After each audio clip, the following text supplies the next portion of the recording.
2024년 2월 6일 화요일 아침 7시 39분을 막 지나고 있습니다.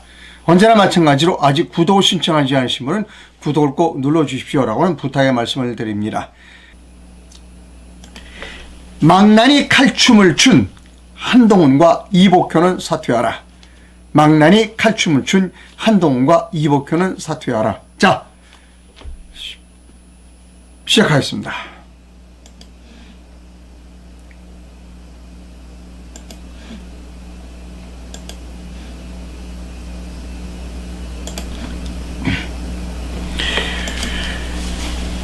이주영이 어제 무죄를 받았습니다. 이세용 삼성전자 회장이 어제 경영권 불법 승계 사건의 1심 재판에서 무죄를 선고받았다. 지난 2010년 9월 불구속 기소된 지 3년 5개월 만이다. 이 회장과 함께 재판을 받은 최지성 전 삼성전자 미래전략실장, 장충기 전 미래실 차장 등 전 현직 임원 10명도 이날 모두 무죄를 선고받았습니다. 법조계에서는 검찰이 무리하게 기소한 결과라는 반응이 나왔습니다. 조선일보 사회서를 여러분께 보여드립니다.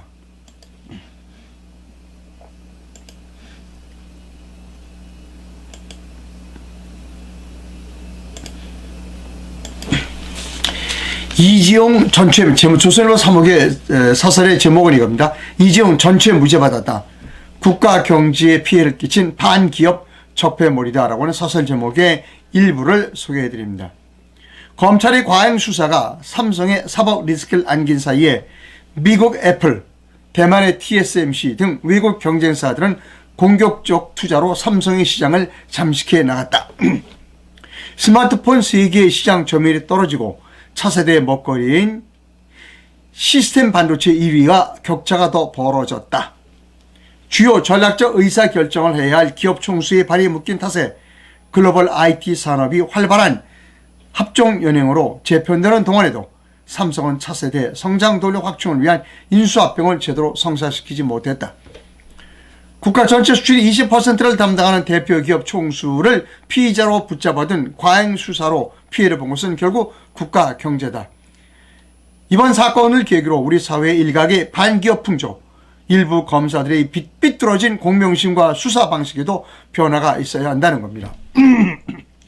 죄송합니다. 제가 목이 계속 잠겨서. 그런데 여기서 제가 짚고 넘어가야 될 사항이 있습니다. 조선일보 사설 마지막에 이런 게 있어요. 이번 사건을 계기로 우리 사회 일각의 반기업 풍조, 일부 검사들이 삐뚤어진 공명심. 잘못 썼죠. 조선일보 솔직해야 됩니다. 여기 일부 검사로 표현할 게 아닙니다. 일부 검사로 표현할 게 아니라 딱 집어서 얘기를 해줘야 돼요.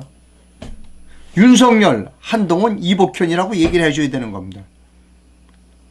이번 사건을 계기로 우리 사회의 일각의 반기업 풍조, 윤석열, 한동훈, 이복현과 같은 삐뚤어진 공명심과 그리고 수사 방식도 변화가 있어야 라고 사설을 써야 하는 겁니다. 그렇게 쓰지 못해요. 그게 조선일보의 한계이고 잘못이라는 겁니다. 누가 잘못했다라고 딱 집어 얘기를 해줘야 하는 것이 그것이 진짜 언론이라는 겁니다. 그렇지 못한 언론은 기레기입니다. 쓰레기라고 얘가 얘기를 합니다. 그 다음에 또 하나 짚고 넘어가야 될 게 있습니다. 여기 조선일보 사설은 이런 내용이 있어요. 시스템 반도체 2위 격차가 더 벌어졌고 주요 전략적 의사를 해야 할 기업 총수의 발을 묶어서 어떻게 되냐? 인수합병을 제대로 하지 못했다. 그래서 어떻게 되냐? 애플, TSMC 등 외국 경제사에 뒤졌다. 이렇게 이런 거를 목표로 한 사람이 누구다? 삼성이 망하면, 삼성의 이정이 구속되면 누가 좋아할까? 애플이 좋아하고, 대만의 TSMC가 좋아하고, 중국이 좋아한다. 가장 좋아할 나라는 중국이에요. 가장 좋아할 나라 중국을 위해서 일하는 거하고 똑같다는 겁니다. 윤석열, 한동훈, 이복현이는. 그걸 몰라요? 이재명이 감옥에 가면 제일 좋아할 나라는 중국이에요, 중국. 그리고 대만 TSMC, 미국 애플이죠. 그걸 몰랐다고? 아니죠. 의도적이죠. 의도적. 윤석열, 한동훈, 이복현이는 의도적으로 대한민국 기업을 망하게 해서 대한민국을 망하게 하고 중국 이런 나라들을 흥하게 하는 것이 윤석열, 한동훈, 이복현의 목적이었다는 겁니다. 지혜가 틀렸어요? 이거 기소하지 말라고 그랬어요. 검찰의 기소심의위원회라는 게 있습니다. 기사 보여드릴게요.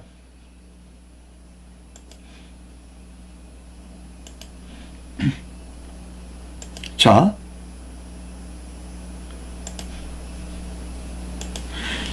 2020년 6월 26일 기사입니다. 검찰에 수사심의가 있었어요. 이재용 수사 중단해라. 그리고 기소하지 말아야 한다라고 수사심의위원회에서 말했어요. 자, 대검찰청 수사심의위원회가 이재용 삼성전자 부회장을 기소하지 않아야 한다는 의견을 냈어요. 대검 수사심의위원회는 대검찰청에서 열린 현안위원회에서 이 부회장과 관련해 수사를 중단하고 불기소할 것을 검찰에 권고했다. 심의위원들이 충분한 수기를 거쳐 심사한 결과 과반수 찬성으로 수사 중단해라, 불기소 의견으로 하라 라고 했다는 거예요. 그런데 꾸역꾸역 누가 수사를 해서 감옥에 보내야 한다고 그랬느냐? 한동훈입니다. 그리고 이복현입니다. 그리고 윤석열입니다. 그래서 질질 끌고 다녔어요. 3년 몇 개월 동안이에요, 여기. 예? 3년 넘게 질질 끌고 다녔어요. 3년 5개월 동안 질질 끌고 다녔어요. 그리고 지난달인가 구형, 5년 구형했습니다. 자, 이렇게 다 말도 안 된다, 기소하면 안 된다 라고 하는데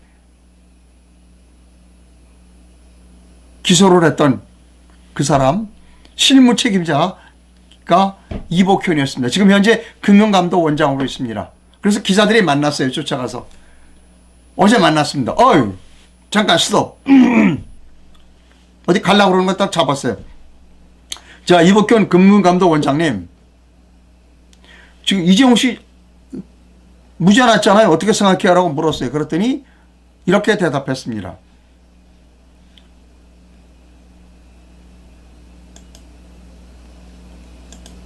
자, 이렇게 대답했어요. 한국경제 노정동 기자의 기사입니다. 이재용을 기소했던 이복현 금융감독원장입니다. 죄송합니다. 금융감독원장 이복현이가 이렇게 말했어요. 이 회장 선고는 삼성 리스크를 일단락하는 계기가 됐다. 삼성의 리스크가 없어졌다는 거죠. 정신 나간 사람 아니에요? 그렇으면 이복현이가 제가 좀 무리하게 기소를 했습니다. 그동안 고생하란 삼성 이재용 회장에게 미안하게 생각하고 그리고 나라 경제를 어렵게 만들었던 부분에 대해서 책임을 지고 저는 사퇴하겠습니다 라고 해야 하는 것이 인간 아니에요? 이 사람이 인간이에요? 삼성 리스크가 일단락됐다? 이 사람 제3자 같은 얘기를 하고 앉아있어요. 기사 조금 더 읽어볼까요? 이복현 금융감독원장이 이재용 삼성전자 회장의 경영권 승계와 관련한 부당합병 회계 부정 혐의 1심 선고와 관련해 국가 경지에서 차지하고 있는 삼성전자나 삼성그룹의 위상에 비춰서 이번 절차가 사법 리스크를 일단화시키는 계기가 될 수 있었다. 알기는 잘하네. 국가 경제에 차지하고 있는 삼성전자나 삼성그룹 위상. 근데 왜 기소했어? 기소하지 말라고 그랬는데. 무죄 났다니까 삼성전자나 삼성그룹 위상에 비추어 이번 절차가 사법 리스크를 일단락시키는 계기가 될 수 있다. 이 사람 어디 화성에서 왔어요? 자기가 기소한 거예요. 자기가 기소해서 3년 5개월 동안 질질 끌고 다녔어요. 하지 말라는 거였어요. 이복현이가 가장, 한동훈이와 이복현이가 가장 이재용이 잡아놔야 된다고 주장한 사람이, 그리고 기소를 직접 한 사람이 이복현이에요. 자, 여러분, 망나니라는 단어 아십니까? 망나니. 자, 망나니에 대해서 제가 여러분께 좀 설명을 드리도록 하겠습니다. 국어사전에 망나니라고 치면 나옵니다.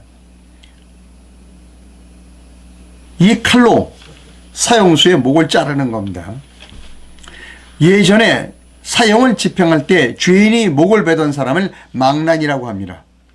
주로 죄인 가운데서 뽑았었어요. 아, 망나니도 죄인이군요. 왜? 정상적인 사람은 이걸 잘 못하죠. 이런 표현도 있어요. 그들은 자기네 목을 자르려고 명령만 기다리는 두 사람의 망나니를 멍청히 바라봐야 했다. 아, 우리나라 국어사전은 참 훌륭한 사전입니다. 그들은 박근혜 대통령, 그리고 이재용, 그리고 수많은 사람들이 자기네 목을 자르라고 명령만 기다리는, 윤석열의 명령만 기다리는 두 사람, 한동훈과 이복현의 망나니 얘를 멍청하게 바라봐야 했다. 왜? 묶여 있으니까. 윤석열이가 제 칼 자 죽여 그러면 한동훈과 이복현이가 지금 칼춤을 휘두르고 있어요. 망나니 칼춤을 그냥 안 죽이더만, 또 영화 보니까 막 칼춤을 추던데 두 사람이 칼춤을 췄어요. 한동훈과 이복현이가 막 칼춤을 췄어요. 그들은 하염없이 지켜만, 이재명이 그냥 지켜만 봐야 해. 미래전략실의 장충기 그냥 지켜봐야만 해. 힘이 없으니까. 아, 우리나라 국어사전은 참 멋있어.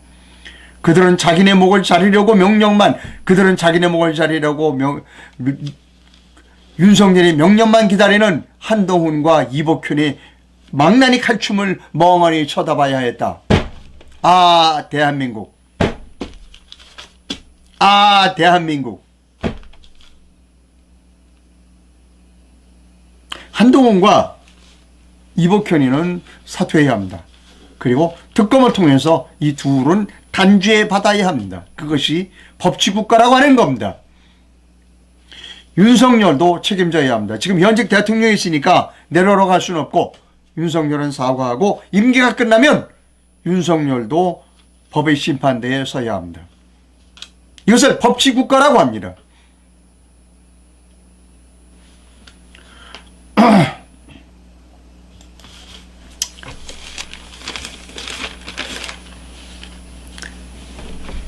자,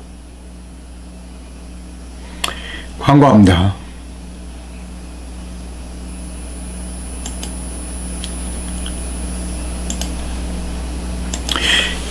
광고주가 이종윤 씨입니다.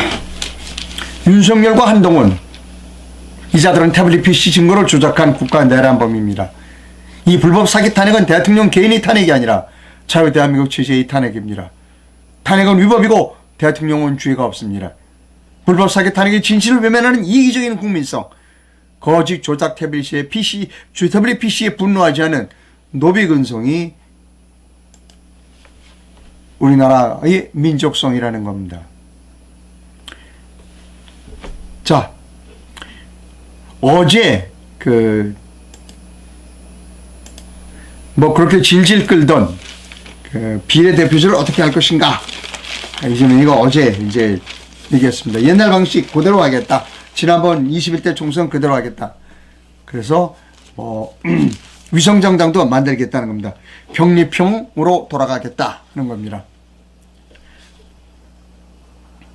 아니야, 그게 아니죠. 병립형으로 표기를 추진하려고 공약까지 냈지만 병립형이 아니라 연동형으로 간다. 21대 총선처럼 연동형으로 간다는 겁니다. 그래서 이제 난리가 났어요. 그리고 위성정당도 만드니까 옛날식으로 위성정당 돌아간다는 겁니다. 그러니까 이제 새로운 정당, 이것이 이낙연 씨 같은 그런 정당, 또 그 다음에 이준석이 같은 그런 정당의 타격이 될 것이다 하는 건데, 근데 반드시 그렇지만도 않아요. 이준석 씨는 그래? 나도 위성정당 만들지 뭐. 나라고 위성정당 못 만들어? 이겁니다.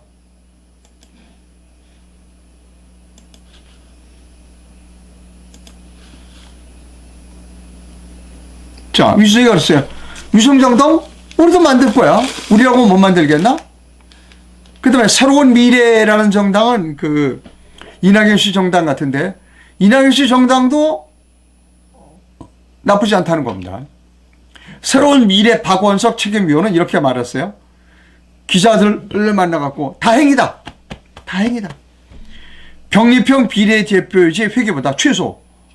병립형 비례대표제 회계보다 최소 득표율 문턱이 낮은 준연동형 유지가 제3지대 정당에게 유리하다. 이 제3지대에 유리하다는 겁니다. 이준석이도 박수.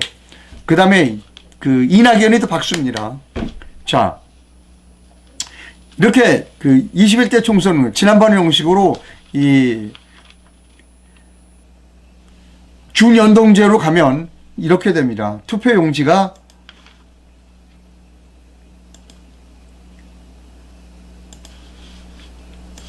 이렇게 깁니다. 이게 이렇게 쫙 갑니다. 그때 모두 37개 정당에서 그 비례대표를 냈습니다. 이게 30cm 자네요, 보니까. 30cm 자입니다. 이게 이 비례대표 용지가 30cm 자예요. 일단 환영합니다. 부정 선거를 하기에는 이 30cm나 되는 비례 용지가 좀 부담스럽습니다. 그 다음에 이 전자 개표기 쓰기도 좀 어려울 겁니다. 자, 그 다음에 여기 정당이 잘 보이냐 모르겠습니다. 여기 여기에요. 잠깐만요. 여기 34번에 충청의 미래당이라고 있습니다. 34번에 충청의 미래당. 이게 제가 지금 몸담고 있는 정당의 옛 이름입니다. 원래 이 충청의 미래당은 JP 때부터 시작됐고요. 그때 명칭은 충청의 미래당은 아니었지만 어쨌든 충청도의 기반을 갖고 있던 당이고요. 그리고 지난 대통령 선거에서 신자민련이라는 이름으로 김경지 후보를 대선 후보로 배출한 정당이고, 대선이 끝나고 충청도로 내려가서 충청의 미래당이라고 이름을 바꿨습니다. 이번에 총선을 앞두고 다시 서울로 올라왔어요. 지금 여의도 중앙보훈회관 501호에 당사가 있습니다. 충청의 미래당이 제가 지금 최고위원과 대변인을 하고 있는 당입니다. 많은 사람들이 저보고 창당을 하라고 그랬습니다. 그러나 저는 창당하지 않았습니다. 저는 충청의 미래당을 택했습니다.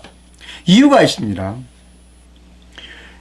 모든 과거를 뒤돌아보면 지역의 기반을 갖고 있지 않은 정당은 오래가지 못합니다. 올바른 방법은 아니지만, 올바른 일은 아니지만, 지금 생각해 보세요. 지금 이재명이가 저렇게 버티고 있는 거는 호남의 기반을 갖고 있기 때문인 거예요. 국민의힘 영남의 호반을 갖고 있기 때문입니다. 우리나라가 이렇게 양극으로 극단화된 거는 호남과 영남이 서로 죽여야 사는 구조를 갖고 있기 때문에 그런 겁니다.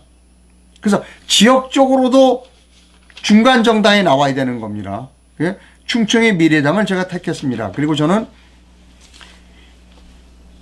최고위원과 대변인을 하고 있습니다. 자, 비례대표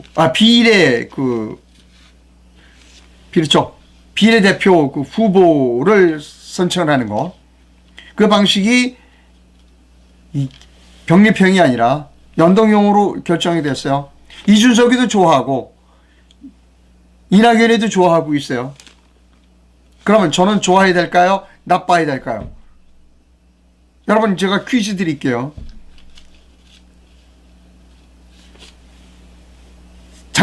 지난번 선거하고 똑같이 연동형 비례대표로 가면 이상로가 좋아할까요? 나빠할까요? 가장 좋아할 사람이 접니다. 저는 어제 이재명이가 연동형으로 가겠다고 했을 때 박수 쳤어요. 이재명이 잘한다. 왜? 저는 연동형으로 계속 유지하기를 학수고대하고 있던 사람입니다. 자, 여러분, 지금부터 제가 퀴즈를 드릴게요. 잘 생각하세요. 잘. 이렇게 30개, 이번에 다 3, 40개 정당이 나올 거예요. 우리 내일로 미래로당은, 이거 이제 그 충청의 미래당이 내일로 미래로 바뀌었으니까, 내일로 미래당은 이미 3개 정당을 통폐합을 했고, 나머지 1개 정당과는 공천을 연대하기로 이미 준비를 해놨어요. 첫째. 두 번째. 제가 다시 한번 보여드릴까요? 그거나 지원나면. 이준석이가 아까 그랬죠. 우리도 못할 거 없다. 위성정당 못 만나. 우리 자신이 있다는 얘기죠. 이준석이. 자, 여러분. 이준석이는 누구로부터 표를 받을까요? 자, 제가 몸담고는 내일로 미래로 당은 누구로부터 표를 받을 수 있을까요?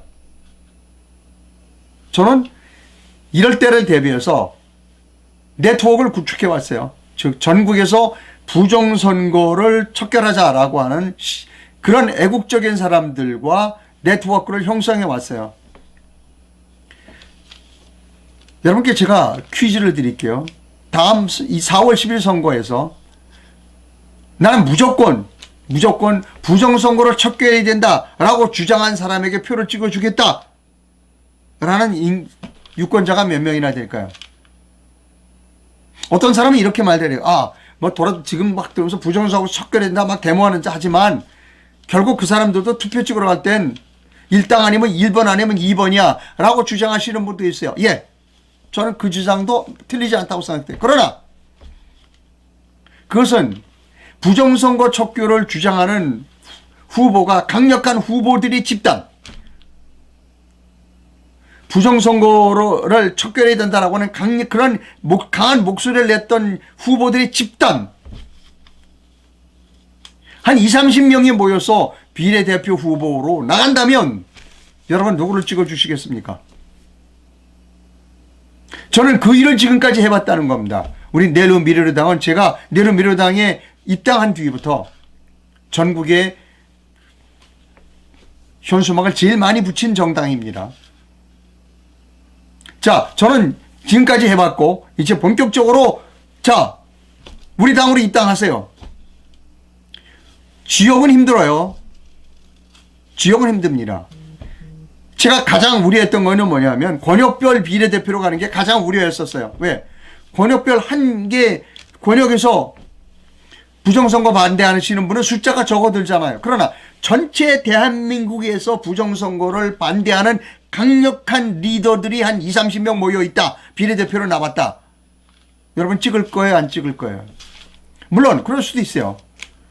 투표장에 가서는 1번 아니면 2번 찍을 거다라고 하는 사람도 있어요. 그러나 그거는 한 사람일 때 그렇지만 이 부정선거만큼은 막아야 된다를 그동안 목청 높여 외워왔던 그런 강력한 리더들이 20, 30명이 비례대표로 신청한 정당이 있다. 여러분 표를 찍으실 거예요? 안 찍을 거예요? 또 하나 제가 말씀드릴게요. 부정선거를 척게 된다라고 강력히 앞장섰던 그런 그 리더들이 20, 30명이 모여 있어. 비례대표 후보를 신청해서 한 개 당의 이름으로. 그런데도 불구하고 사람들이 1당과 2당을 찍어. 그러면 위선자입니다. 그 부정선거 척게 된다고 막 그냥 그 시위하고 막 그 법원에 앞에 와서 막 목청 높이고 선거를 위해서 데모한 사람들이 여기 20, 30명 그 비례대표로 이 시민 리더 20, 30명이 비례대표로 지금 나와 있는데 미안한데요. 표는 1번이나 2번 찍을래요. 위선자입니다. 자, 이제 대한민국이 위선 국가인가 아닌가를 심판하는 4월 10일 날 심판의 순간이 열립니다. 다시요. 부정선거를 척게 된다고 하는 20, 30명 정도 되는 시민 리더들이 뭉쳐있는 정당에 표를 여러분 주시겠어요? 안 주시겠어요? 표 안 주고 그냥 이준석이 찍으시겠어요? 다시요. 쉽게 말씀드릴게요. 부정선거를 척게 된다고 주장하는 강력한 20, 30명의 리더들이 모여있는, 비례대표로 모여있는 그 정당의 표보다 이준석 표보다 적다면 위선자들입니다. 대한민국 국민들은. 저는 기다렸습니다. 제가 가장 두려워했던 것이 권역별 비례대표로 가는 걸 가장 두려워했어요. 그런데 그렇게 하지 않았어요. 너무나 이재명이 어제 고마웠습니다. 자, 좀 길었습니다만 중요한 이야기입니다. 여기 있잖아요. 이준석이가 위성정당 우리라고 못 만드냐. 여러분, 부정선거를 척결된다는 그 목청을 높였던 20, 30명의 리더들이 모여있는 그 정당, 후보로 나와있는 그 정당을 지지할 거예요? 아니면 이준석이를 지지할 겁니까?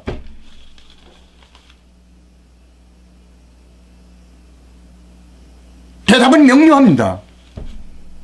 대한민국 국민이 위선자들인가 아닌가 4월 10일 날 판명이 될 거라는 겁니다.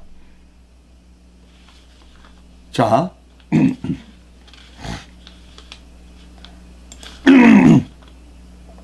죄송합니다. 제가 그 목이 좀, 이런 뉴스가 있어요.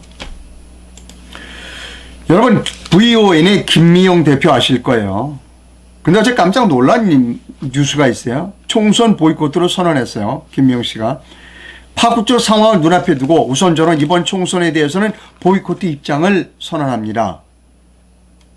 이번에 건국전쟁을 만든 김덕영 감독은 저희 VON에서 앞서 당신이 한 표가 위험하다를 만든 감독입니다. 저희는 김 감독이 우리가 지구한 카메라를 들고 건국전쟁을 완성하도록 지원했습니다. 진정한 건국전쟁은 부정선거 규명과 재발 방지입니다. 이승만의 대한민국과 김일성의 북한의 차이를 내는 것은 선거의 자유 있느냐 없느냐, 그것이 독보적인 요인입니다. 선거 자유 뼈다귀까지 으스러진 2024년 대한민국, 저는 탄핵으로 열린 아수라 아마겟돈이 막이 절정을 치닫는다고 봅니다. 제가 염세적이라고요? 총선 보이콧하니까 염세적인 사람이 부정선거를 알리는 책 해커의 지문 발견기, 다큐멘터리 당한표, 애니메이션 배춘희 투표지 출생의 비밀 등을 만들며 4년을 고3처럼 지내지는 않았겠죠. 염세적인 건 아니라는 겁니다. 이번 총선은 지지 없음으로 결론내고 부정선거 규명에 총력을 기울이겠습니다. 좌익과 손잡고 탄핵으로 헌정을 무너뜨린 내각제 세력이나 탄핵 칼잡이로 광기를 부리던 검사들, 아까 내가 망나니라고 얘기했죠. 그들에게 권력을 주려고 싸우지는 않았습니다. 누가 더 나쁘고 악한가로 경쟁하는데 어떻게 이재명을 이기겠습니까? 어떻게 김정은을, 어떻게 시진핑을 이기겠습니까? 라는 김미영 대표의 그 총선 보이콧 선언입니다. 지금부터 제가 김미영 대표님과 그리고 김미영 대표를 지지하시는 분들에게 말씀드립니다. 저는 김미영 대표를 여러 번 만났고, 그리고 김미영 대표에게 자, 저하고 손잡고 이번 4월 10 총선에서 4월 10일 총선에서 앞으로 나갑시다라는 프로포즈를 했어요. 여러 번 만났고 같이 했죠. 자, 이제 이재명이가 야, 연동형으로 간다. 비례대표. 오케이. 그래서 제가 제일 먼저 찾아갈 사람이 김미영 대표였습니다. 지하철 타고 갔어요, 어제. 가는데 이 기사가 나온 거예요. 아니에요. 김미영 대표는 지금 잘못 생각하고 있는 겁니다. 저들이 승리하는 겁니다. 총선 보이콧 하는 거는 저 악의 세력들이 승리하는 거예요. 악의 세력이 바라는 게 바로 총선을 보이콧 해달라라고 하는 게 악의 세력의 주문입니다. 여러분, 이순신 장군 아시죠? 신에게는 아직도 12척의 배가 있습니다. 리더는 포기하면 안 돼요. 리더는 끝까지 목적을 달성해야 하는 겁니다. 저는 김미영 대표가 이 결심을 바꾸기를 희망합니다. 그리고 여러분이 진정으로 김미영 대표를 좋아하신다면 김미영 대표에게 철회하라. 그리고 이상로가 손잡아서 4월 10일 총선에 나가라. 비례대표 나가면 되잖아요. 아까 제가 말씀드렸죠.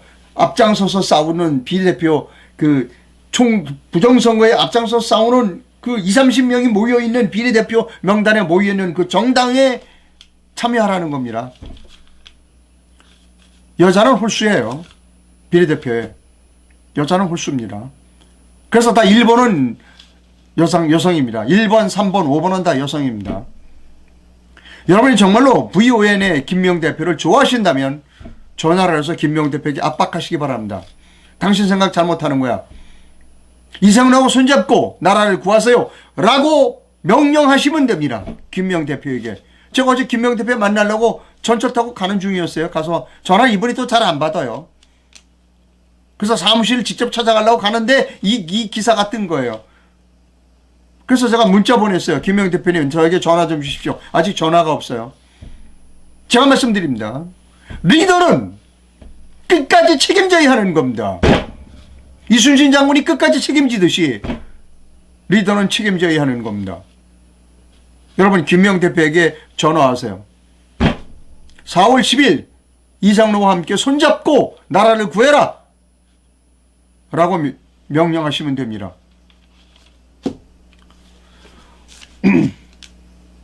자,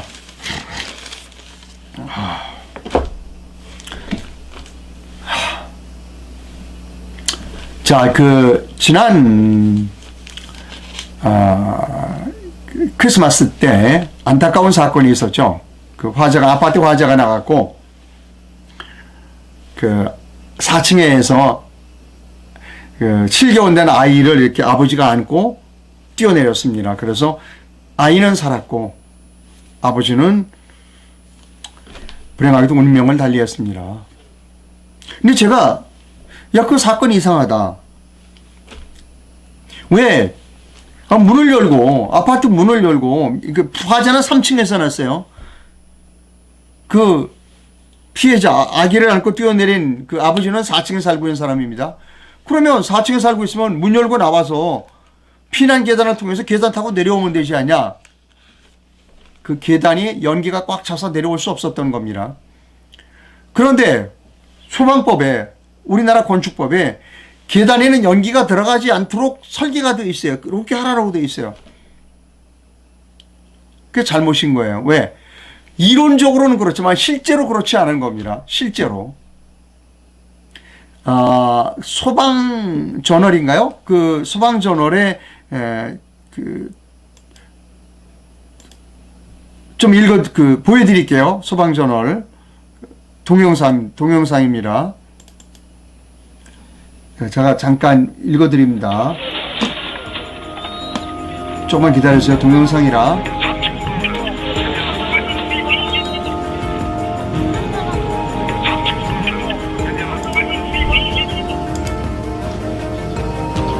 자, 화재 장면 잠깐 보여드리고요.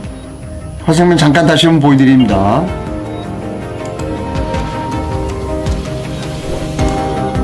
자, 화재 장면이요. 이게 크리스마스 때 화재입니다. 아이를 안고 4층에서 뛰어내렸어요. 아버지는 운명을 달리하셨습니다. 자, 이 소방저널에서 이걸 이상하다.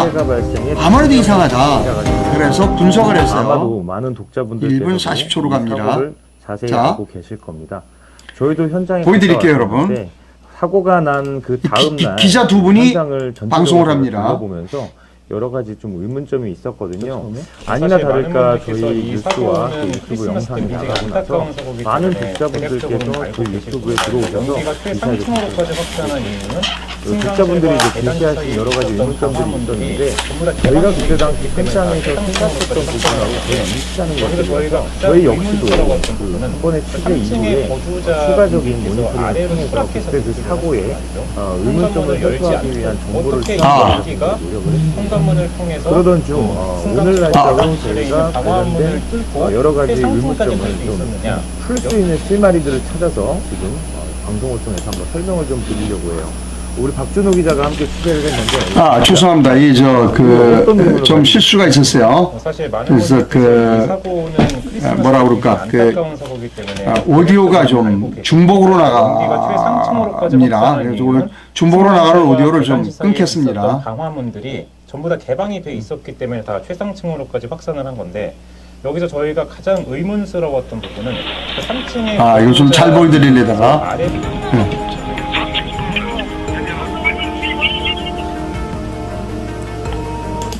사고가 났습니다. 어쨌든 이상하다. 화재가 이상하다는 겁니다.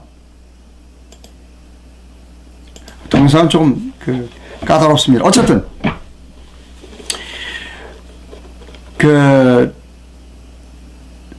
이거 문제 있다라고 하는 거에서 많은 사람들이 소방 전문가들이 지금 이 의문을 제기하고 있고, 소방 전문가가 이런 견해를 밝히셨어요. 보여드립니다. 사흘 전서부터 제가 이걸 보여드리고 있는데,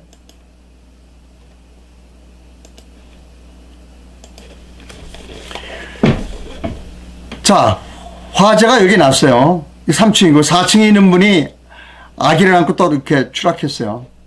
지금 현재 소방법에 의하면 여기 외부에서 이렇게 이 엘리베이터실에 압력을 가한다는 겁니다. 환기를 해가지고 바람을 불어넣어서 이걸 해줘야 되는데, 여기가 문이 열려 있을 때, 이 화재 세대에 문이 열려 있고 계단 출입문에 문이 열려 있을 때는 이 불이 그냥 이렇게 온다는 겁니다. 연기가 그냥 온다는 거예요. 그래서 다른 사람이 계단실로 대피할 수 없다는 겁니다. 그게 지난 크리스마스 때 화재입니다. 이분이 왜 이 문을 열어놨느냐. 자기 집에서 불이 나니까, 3층에서 불이 나니까, 연기를 빼기 위해서 이 아파트 문을 열어놓은 겁니다. 불행하게도 이 계단실 출입문이 열려 있었습니다. 그러니까 어떻게 됐냐. 이게 연기가 이쪽으로 다 갔죠. 이 전체가 다 연통이 된 겁니다. 그러니까 4층에서 살고 계시던 분이 이걸 물고 나가려니까, 계단실로 나가려니까 벌써 연기가 가득하죠. 그러니까 어쩔 수 없이 아기를 안고 뛰어내린 겁니다. 그래서 이분의 주장은 뭐냐면, 그러지 말고 여기에 이 계단실에다가 압력을 높여주자. 계단실에. 이 계단실에 바람을 불어넣어서, 바람을 세게 불어넣으면 이 바람 때문에 연기를 밀어버린다. 화재 세대로. 그겁니다. 그래서 이분의 전화번호를 여러분께 보여드립니다.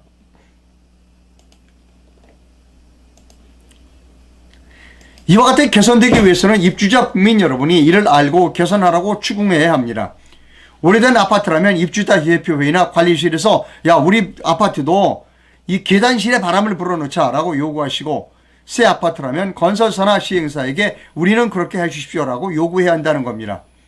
혹시 제 주장에 의문이 있거나 이 개선에 대해 구체적인 방법이 궁금하시면 아래 전화로 연락을 주시면 됩니다. 전화는 010-3796-4672 김영광 씨로 전화를 주시면 됩니다. 라고 하는 겁니다. 자, 다시 부의원의 김명 씨가 청소 보이콧했다는 부분을 설명드리고요. 여러분이 김명 씨에게 압력을 넣으세요. 4월 10일 이상로와 함께 나라를 바꿔라. 장수는 포기하지 않는 거다. 는 겁니다. 자, 여러분, 내일로 미래로당. 제가 최고위원이자 그리고 대변인이 있다고 그랬어요. 이제 여러분 많이 모여주세요. 일단 당원으로 많이 가입을 해주시고요. 두 번째, 비례대표로 나오시는 분들 저한테 전화 주세요. 아주 애국적으로 부정선거를 척결해야 된다라고 주장하시던 분들 다 내일로 미래로 모여주세요. 20, 30명 비례대표 명단을 만들어서 출마를 하시자고요. 같이.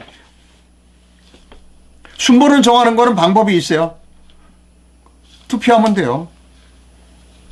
투표수 많은 사람이 1번 가져가면 됩니다. 1번은 물론 여자지만. 여러분, 이제 때가 왔어요. 때가 왔습니다. 이제는 일어서야 돼요. 그저 유튜브로 방송만 하고 있고 책만 쓰고 아닙니다. 이제는 행동해야 할 때예요. 모여주세요. 내일로 미래로에. 저는 오늘이 오기를 기다렸습니다. 어제가 오기를 기다렸어요. 여러분, 부정선거를 척결해야 된다고 주장하는 사람들의 숫자가 이준석이를 지지하는 숫자보다 적을까? 부정선거를 척결해야 된다는 사람이 이낙연을 지지하는 사람보다 숫자가 적을까? 아마 비례대표의 경우엔 1당인 민주당이나 2당인 국민의힘보다 더 내일로 미래로가 비례대표의 의원 수가 더 많을 수도 있습니다, 여러분. 그것이 올바른 국가입니다. 그것이 올바른 대한민국입니다. 다시 말씀드립니다. 비례대표의 경우 부정선거를 척결이 된다라고 주장하시는 그 숫자가 이준석의 지지 숫자보다 적을까? 아닐 겁니다. 대한민국 국민이 올바른 사람들이라면 이 비례대표 국회의원의 숫자는 이재명이 지지하는 사람보다 많아야 되고 윤석열이 지지하는 사람보다 많아야 됩니다. 저는 앞장섰고 그렇게 갈 것입니다.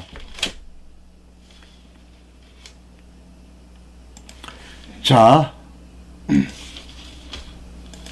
아직 안 끝났어요, 여러분. 아직 안 끝났습니다.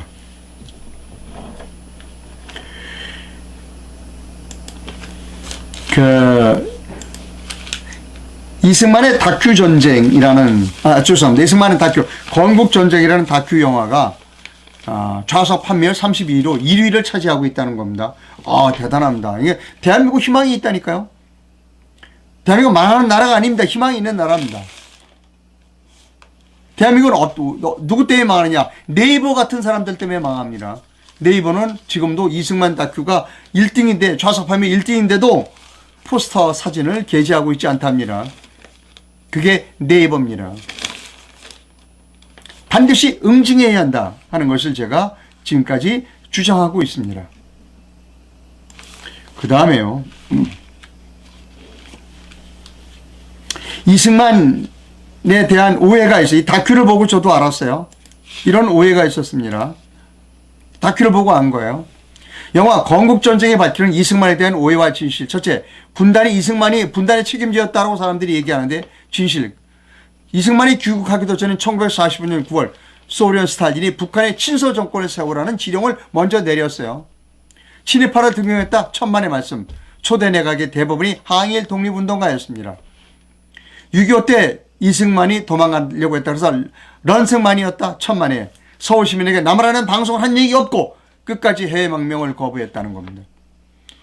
해외망명하라고 하는 미군 그 장군한테 권총을 꺼내들고 북한군이 오면 그놈을 쏴 죽이고 그 다음 내가 자살하겠다 라고 얘기했다는 겁니다. 미제의 앞제비였다? 천만의 말씀. 오히려 한반도에 별 관심이 없던 미국을 상대로 한미의 삼호 방위 조약을 이뤄냈고 그 결과 장기간의 평화를 누릴 수 있었다.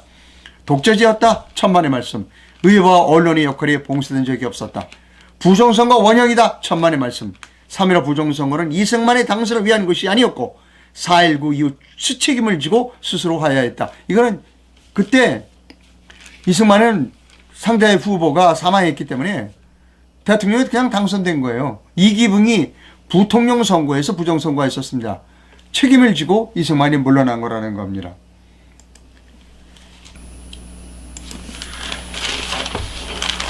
국민의 91%가 북한의 비핵화는 불가능하다고 생각한다는 겁니다. 그리고 그래서 우리가 독자적으로 핵 개발해야 한다는 겁니다. 추정현 학술원이 1043명을 대상으로 조사를 했습니다. 우리나라 국민 대다수는 북한의 비핵화는 불가능하다. 한국의 독자 핵무장을 찬성한다는 여론 결과가 나왔다는 겁니다.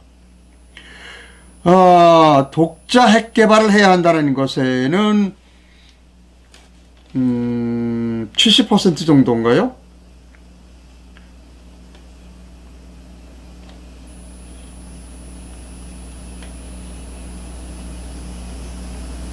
네, 다른 신문엔 한국이 여기 있네요. 독자 핵무장 필요하다가 73%입니다. 우리나라 국민의 73%가 독자적으로 핵무장을 해야 한다는 겁니다. 제가 항상 주장합니다. 우리는 핵무장을 해야 합니다. 윤석열 대통령은 지난번에 미국 캠프 데이비드 가서 또 워싱턴에 가서 우리는 핵무장 안 하겠다라고 선언하고 오신 분이 윤석열이에요. 그리고 대신 미국의 핵 잠수함이 부산에 자주 와달라. 쓸데없는 얘기입니다. 우리는 핵을 개발해야 합니다. 다음번 대통령이 미국 대통령이 공화당의 트럼프가 될 가능성이 커요. 트럼프는 지난번 대통령 선거에서 한국과 일본의 핵무장을 허용해야 된다고 주장한 사람입니다. 그때 문재인이가 적극적이었다면 우리는 핵무장을 할 수 있었습니다. 그런데 문재인이 반대했습니다. 분명하게 사실은 밝히고 넘어가야 합니다. 이런 뉴스도 있습니다. 부영이라는 그 건설사가 있어요. 그 회장님이 아주 통이 거의 지난번에 뭐 자기 고향 사람들 동창들에게 뭐 1억씩 다 나눠줬는데 이번엔 출산 직원 자녀에게 1억을 주는 겁니다. 여기 애 둘을 낳네요. 두 사람에게는 2억 원을 주는 겁니다. 지금 사진을. 저는 주장합니다. 2010년 말에 제가 책을 썼죠. 대한민국을 위한 겸손한 제안에서 얘기했습니다. 애 낳으면 첫째 1억, 둘째 애 낳으면 1억씩 주자고 그러는데 지금 그거 가지고 안 돼요. 저는 주장을 더 강화했습니다. 첫째 낳으면 1억, 둘째 낳으면 2억, 셋째 낳으면 3억 주자. 사람들이 저를 비판합니다.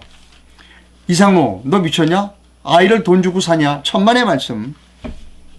투자입니다. 그 아이가 나서 한국에 기여를 하고 세금을 내고 한국을 발전시킨다는 건 투자입니다. 그런 투자는 국가밖에 할 수 없습니다. 그러면 돈은 어디서 나느냐? 걱정하지 마세요. 장기 국채 발행하면 됩니다.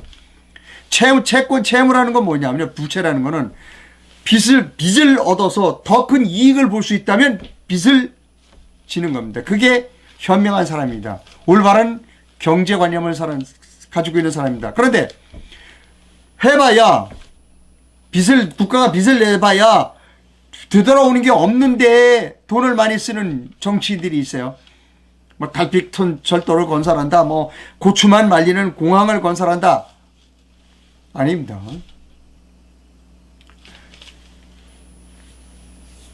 자, 국가가 부채를 얻을 땐 부채를 얻어서 장기 국채를 발행해서 수십 년 후에 그보다 훨씬 이익이 되면 당연히 장기 국채를 발행해야 되는 겁니다. 저는 야, 나라가 돈이 어딨느냐라고 물어보는 사람도 경제관념이 없는 사람이다. 그리고 아이를 돈 주고 사느냐라고 물어보는 사람도 투자의 개념을 전혀 모르는 사람이다 라고 생각합니다. 첫째 아이 낳으면 1억, 둘째 아이 낳으면 2억, 셋째 아이 낳으면 3억 주면 됩니다. 장기 국채 발행하면 되고 그것은 장기적으로 보아 남는 장사라는 겁니다. 경제적 관념을 갖고 있지 못하면 평생 고생합니다. 자, 그 다음 뉴스 갑니다.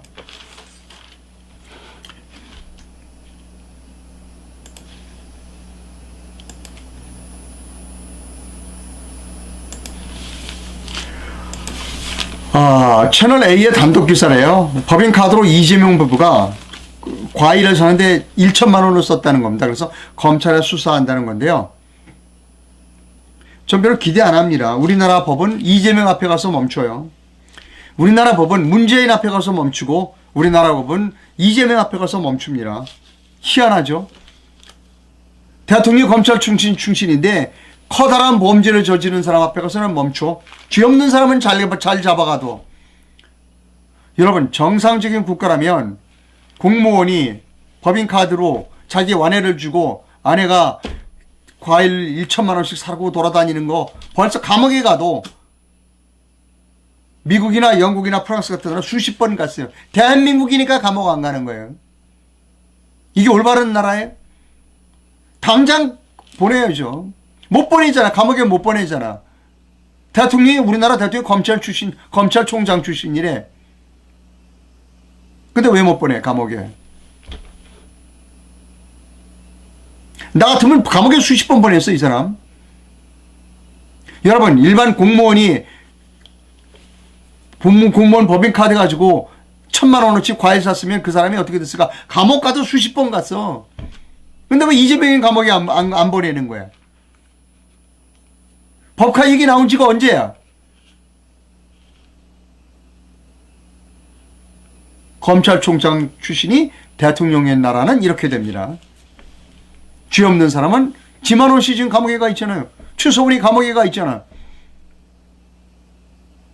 근데 이재명이는 법카 가지고 과일도 1,000만 원씩 먹고 떵떵거리며 잘 살아. 4월 10일에 여러분 판단 잘 하셔야 됩니다.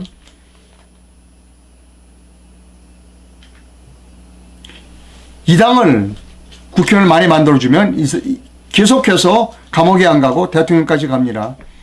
여러분 4월 10일에 교두보를 만들어 주셔야 돼요. 4월 10일에 교두보를 만들어 주셔야 됩니다. 자, 그 다음에요. 또 한심한 뉴스 하나 보여드릴게요. 이원석 검찰총장이 이렇게 얘기했대요. 이번 선거는 작은 선거 폭력에도 엄중 대응하라. 이 사람은 자다가 봉창 두드리는 사람이에요. 지금 우리나라 선거에서 가장 큰 문제는 부정선거의 우려인데 폭력에 대해서 엄중 대응하라. 이런 걸 보고 봉창 두드리는 소리다라고 얘기합니다. 부정선거를 척거해야 된다라고 그런 후보들을 제가 모으겠습니다. 모여주세요. 그리고 저한테 전화 주세요. 비례대표로 나가면 돼요. 20-30명의 그런 리더들이 모여 있어. 비례대표에. 아마 1당과 2당보다 더 많은 의원이 표가 나올 가능성도 있습니다. 그렇게 돼야 그 나라가 정상적인 국가입니다. 저는 이 순간이 오기를 기다리고 있었다. 어제부터 바쁩니다, 제가. 예, 방송 시청해주신 시청자 여러분 대단히 감사합니다.